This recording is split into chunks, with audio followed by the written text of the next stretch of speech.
Hello everyone, welcome to Diva Druvians. आज हम लोग पढ़ेंगे पर्सनल असिस्टेंट की वैकेंसी जो हाई कोर्ट ऑफ पटना में निकली है, जिसमें सबसे पहले दिया हुआ है कि personal assistant recruitment examination it will be, इसका एडवर्टीजमेंट, इसकी ऑफिशियल नोटिफिकेशन दी हुई है, जिसमें सबसे पहले दिया हुआ है date of commencement of submission of online application, जो आज से शुरू है 28/8/2023, और last date of submission is 18/9/2023। Last date of making online fee payment is 20/9/2023।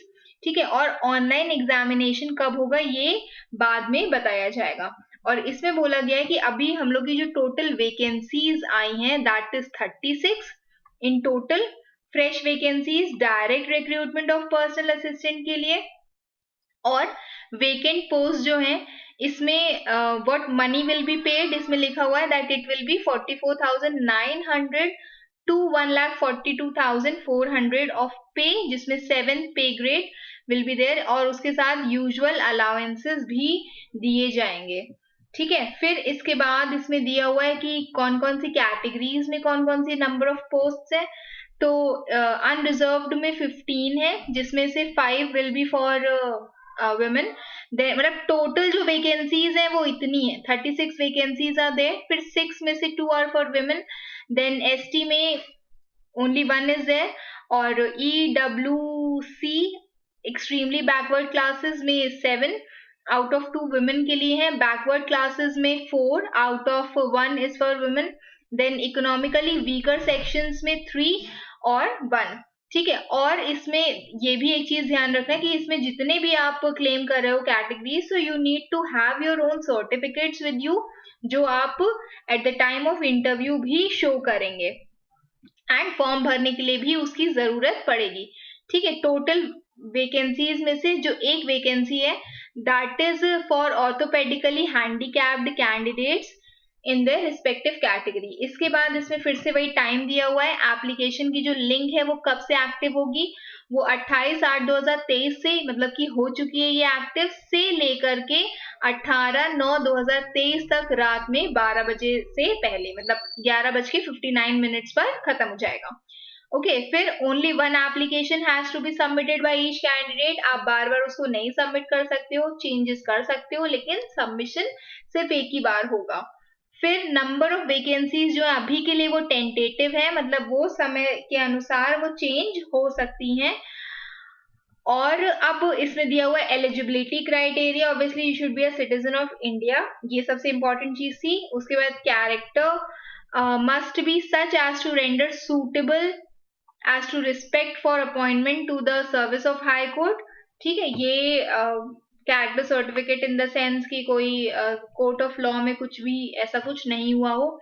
Then marital status means person should not have more than 1 wife. Okay, अगर the wife is already alive, तो यही सब चीजें इसमें दी हुई हैं। That a male candidate who has more than 1 wife alive, or female candidate who has married a person already having a wife shall not be eligible for the recruitment. Then physical fitness कि no person shall be recruited जब तक कि वो एक good mental and physical health में नहीं है, and the person should be free from any physical defect as likely to interfere the performance of his or her official duties, कि मतलब वो physically और mentally fit होना चाहिए। ठीक है, उसके बाद इसमें दी हुई है एज लिमिट्स सबके लिए।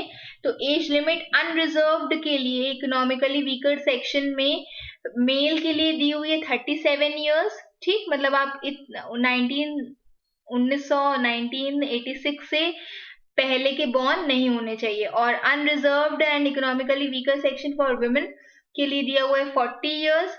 देन बीसी एंड ईबीसी के लिए दिया हुआ है 40 years for male and female.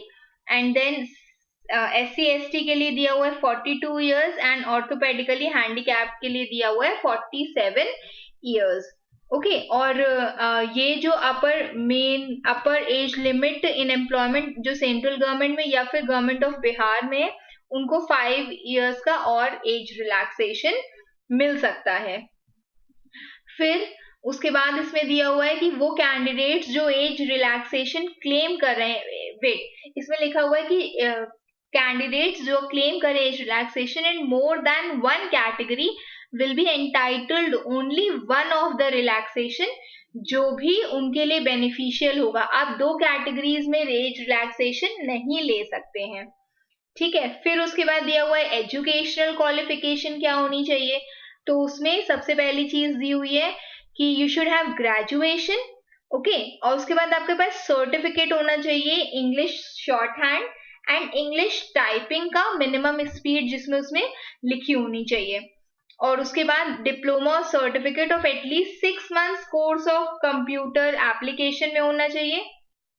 फिर और लास्ट है कि English shorthand computer typing test, मतलब इतना आपको आना चाहिए, ये भी होगा उसमें टेस्ट में, जिसमें 100 words per minute for 400 words only, और at the rate of 100 words per minute for 4 minutes 24 minutes and 20 minutes for its transcription, okay. और उसके बाद along with 10 minutes for revision of shorthand immediately after dictation, ठीक। तो उसके बाद फिर इसमें एक और चीज दी हुई है कि इंग्लिश टाइपिंग टेस्ट भी होगा with a speed of 40 words per minute।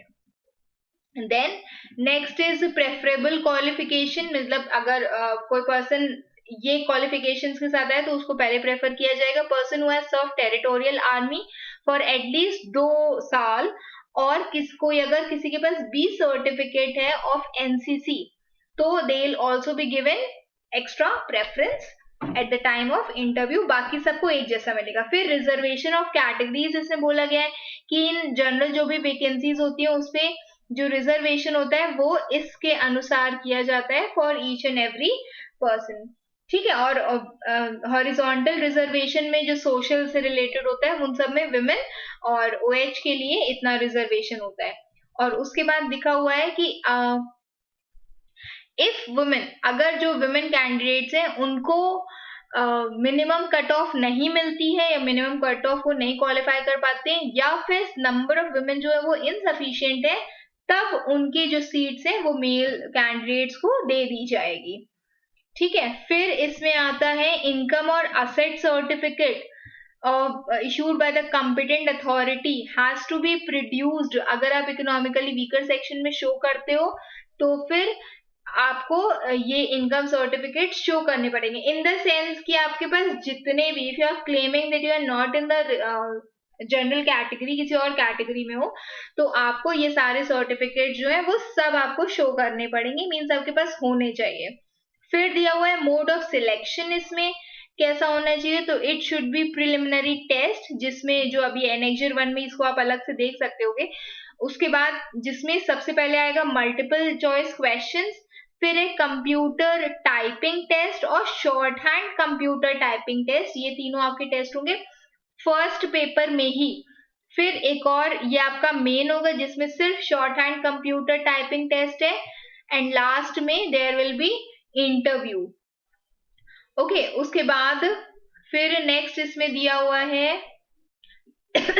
Okay sorry, minimum qualifying standards कितना दिया है, 40%। ऑब्जेक्टिव टाइप जो क्वेश्चन होंगे उसमें कम से कम 40% आपके आने चाहिए, मतलब करेक्ट होना चाहिए। फिर 85% should be accuracy in English short hand typing, 90% in English typing, and there should be 30% for interview, okay. फिर एग्जामिनेशन फीस दी हुई है, एग्जामिनेशन फीस में दिया हुआ है कि वो 1100 के for unreserved BC EBC EWS candidates और एससी एसटी ओएच कैंडिडेट्स के लिए 550 रुपए की फीस है। और ये जो पेमेंट ऑफ फीस है it will B online only, centre of examination is in Patna only, okay. फिर प्रोसीजर फॉर अपॉइंटमेंट जिसमें दिया हुआ है कि सिलेक्शन विल बी मेड, जो आप मार्क्स सिक्योर करोगे शॉर्ट हैंड में, मेंस में, इंटरव्यू में, और उसके बाद एक वेटिंग लिस्ट भी प्रिपेयर होगी उसी के अकॉर्डिंग, और उसी में ही इट विल बी टोल्ड कि कौन अपॉइंटेड है कौन नहीं अपॉइंटेड है।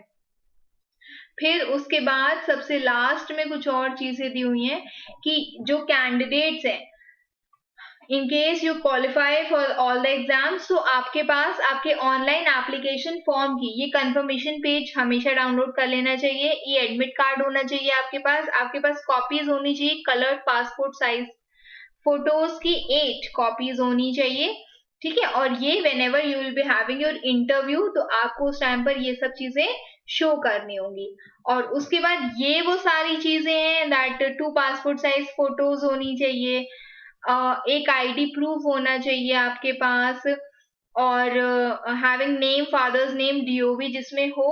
और ये सारी चीजें तब होती हैं जब आप एग्जामिनेशन सेंटर पर जाओगे एग्जाम देने के लिए। तो these were the necessary things that are shown in the notification। ठीक है। तो I hope you have understood। कुछ नहीं समझ आया, you can mention it in the comment box। Prepare for it। if you are interested to apply in the exam, you can apply it। best wishes। thank you।